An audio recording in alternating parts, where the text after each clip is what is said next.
Cici sudah mau meluangkan waktunya untuk saya wawancarai guna mengerjakan tugas dari modul 3.1 mengenai pengambilan keputusan mengenai kasus-kasus dilema etika ataupun rujukan moral. Oke, ada yang bisa saya bantu nih Bunda Agi? Ada nih Bunda Cici, nanti saya akan memberikan pertanyaan-pertanyaan kepada Bunda Cici guna saya mengetahui pengalaman Bunda Cici dalam mengambil keputusan mengenai kasus-kasus dilema. Oke, siap. Langsung ya Bunda ya? Boleh. Kita santai aja ya. Oke. Baik Bunda Cici, pertama-tama saya ingin menanyakan nih Bunda Cici. Selama ini bagaimana nih Bunda Cici dapat mengidentifikasi kasus-kasus yang merupakan kasus dilema etika maupun rujukan moral? Oke, selama saya bertugas di TK Anak Bangsa ini, tentunya memang paling utama adalah kita identifikasi dulu terlebih dahulu. Ini berupa dilema etika kah atau rujukan moral. Dan yang paling utama dalam mengidentifikasi, saya harus benar-benar menjadi yang subjektif. Jadi tidak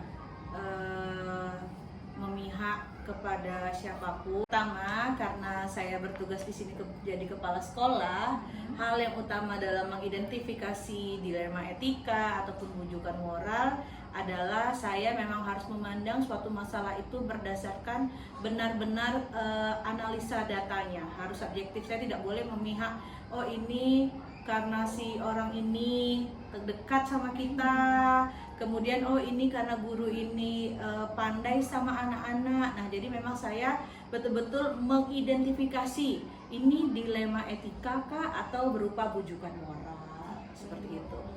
Kalau misalnya contohnya nih Bun, pernah terjadi yang pernah Bunda alami? Oke, contoh sederhananya seperti ini. Karena ini kan sekolah desa ya, dan guru kami kebetulan juga di desa kami berada, di mana wali murid kami ini warga desa. Dia sebelumnya berteman dengan guru ini. Ketika sekolah ini berdiri, jadi wali murid dan guru. Terjadilah satu permasalahan yang sebenarnya saya anggap itu tidak hal yang berat, karena gurunya terlambat membalas WA. Nah, tetapi karena si wali murid sudah merasa itu adalah tanggung jawab seorang guru, dia melupakan nih bahwa kita pernah berhubungan baik loh dulu di tetangga. Jadi guru saya itu sempat bingung bagaimana menghadapi wali murid. Nah, kita itu kan sebenarnya bisa berupa dilema etika ataupun juga berupa rujukan moral. Nah, saya sampaikan kepada wali murid bahwasanya ada hal-hal yang harus menjadi tanggung jawab di sekolah, dan kalaupun di luar sekolah itu menyesuaikan waktunya sehingga wali murid tersebut tahu di mana porsi guru ini berada. Terima kasih Bunda Cici. Nah, selanjutnya Bunda, bagaimana nih Bunda menjalankan pengambilan keputusan di sekolah, terutama untuk kasus-kasus di mana terjadinya kasus yang Bunda hadapi tadi? Oke, yang pertama kan saya harus mengidentifikasi dulu nih, ini masalahnya gimana seperti saya tadi sampaikan. Kemudian saya harus perlu klarifikasi dari dua belah pihak, baik dari wali murid ataupun dari gurunya. Ketika sudah mendengar cerita dari dua belah pihak, saya mempertimbangkan lagi nih nilai dan prinsipnya, di mana yang cocok, walaupun guru kita mungkin dia beranggapan dia benar, wali murid juga beranggapan dia benar, tapi tentu ada prinsip-prinsip yang harus kita ketahui. Kemudian setelah itu kita diskusi itu bersama guru, tidak hanya sama guru yang bersangkutan, tetapi diskusi di forum guru untuk menyamakan persepsi lagi. Nah, setelah dilakukan diskusi, nanti disampaikan lagi kepada wali murid, seperti yang saya sampaikan tadi, dievaluasi akhirnya sejauh mana itu berubah atau terlaksana, seperti itu. Jadi tadi itu juga Bunda sudah menyampaikan langkah-langkah yang ya, betul. Bun. Nah, selanjutnya nih Bun, saya penasaran hal apa saja nih yang dianggap efektif oleh Bunda dalam mengambil keputusan pada kasus yang tadi Bunda sampaikan? Saya tentunya harus utama memahami nih, mendalami tentang apa sih itu dilema tadi, apa sih akar dari masalah yang terjadi tadi gitu kan. Kemudian saya juga harus mengumpulkan informasi-informasi yang relevan. Saya di sini tidak boleh berpihak pada satu saja, tidak boleh mendengar cerita dari salah satu pihak saja. Kemudian saya juga melibatkan stakeholder lainnya, guru-guru yang ada di sekolah ini. Nah, kemudian itu akan mempermudah saya untuk mempertimbangkan ini etika ataukah prinsip moral yang memang untuk nanti saya akan jadi bahan evaluasi ke depannya. Setelah itu, setelah dievaluasi, kami kumpulkan lagi guru-guru. Jadi itu tidak hanya untuk guru yang sedang ada masalah. Ketika nanti ada satu waktu guru lain juga mengalami hal yang sama, mereka sudah tahu nih solusinya seperti apa. Di akhirnya nanti akan ada refleksi seperti itu, Bunda Agi. Nah, kemudian Bunda, selama ini yang merupakan tantangan nih bagi Bunda dalam mengambil keputusan seperti kasus yang tadi Bunda contohkan. Oke, tantangannya terutama ya karena kita sebagai perempuan ya, terutama terus guru-guru kita juga perempuan, adalah terkait emosional. Ya, dimana satu sisi kita kasihan sama guru kita, dimana satu sisi kita juga harus tegas kepada wali murid kita gitu. Apalagi saya berada di satuan pendidikan di tempat saya tinggal, guru saya juga demikian, wali murid saya juga seperti itu ya. Tetapi tentunya pertimbangan emosional ini yang menjadi tantangan harus saya imbangi dengan rasionalitas. Jadi saya harus menggunakan akal-akal sehat saya, dan hal itu juga saya sampaikan kepada guru saya bahwasanya ini bisa saja akan terjadi ke depannya lagi. Jadi mari kita hadapi tantangan ini bersama-sama. Jadi emosional itu akan kita kalahkan dengan rasionalitas tadi. Seperti itu Bunda Agi.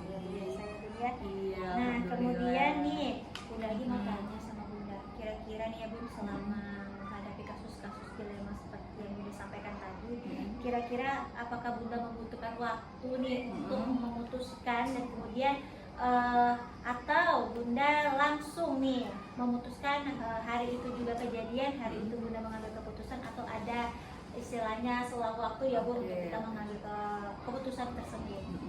Biasanya saya memerlukan waktu Bunda Agi. Jadi kalau misalnya dapat laporan baik itu dari siapapun gitu ya, baik dari guru yang 1, 2, 3 gitu, saya tidak langsung menerima hal itu mentah-mentah, tidak langsung mengambil keputusan juga sekejap mata. Jadi saya tetap butuh waktu, saya analisa, saya mempertimbangkan plus minusnya, sehingga nanti kalaupun sudah dipilih, keputusannya itu adalah keputusan yang berdampak positif bagi semuanya. Seperti itu. Berarti membutuhkan waktu ya Bu, nggak bisa instan. Nah, Bunda Cici, selanjutnya adakah seseorang atau faktor-faktor yang selama ini mempermudah atau membantu Bunda Cici dalam mengambil keputusan pada kasus yang pernah Bunda Cici hadapi? Oke, tentunya ada ya Bu, namanya kita tim kerja ya. Saya tidak bisa mengambil keputusan sendiri, saya tidak bisa berjalan sendiri. Saya libatkan tadi stakeholder, terutama warga sekolah.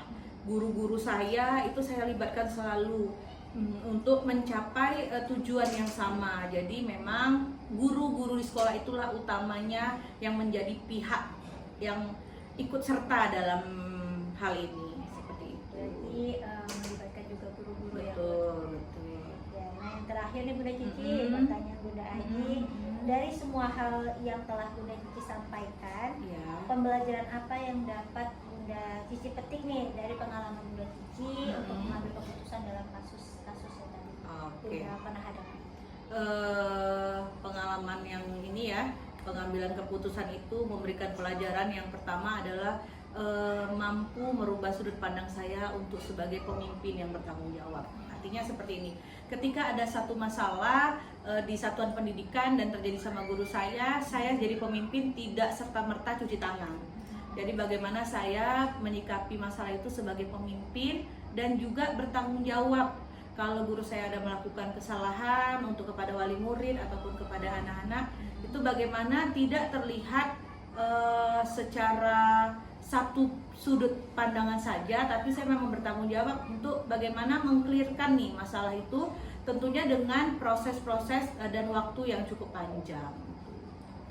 Iya. Terima kasih Bunda Cici. Iya, Bunda Sudah mau sharing-sharing ya Bun, bagaimana selama ini Bunda mengambil ataupun memutuskan terhadap suatu kasus yang pernah terjadi di sekolah. Bunda Cici terima kasih banyak ya atas Sama-sama waktunya. ya Bunda Agi, Ya. semoga lancar program guru penggeraknya. Terima kasih Bunda Cici. Iya, Selamat iya hati-hati Bunda Agi. Assalamualaikum, Bu.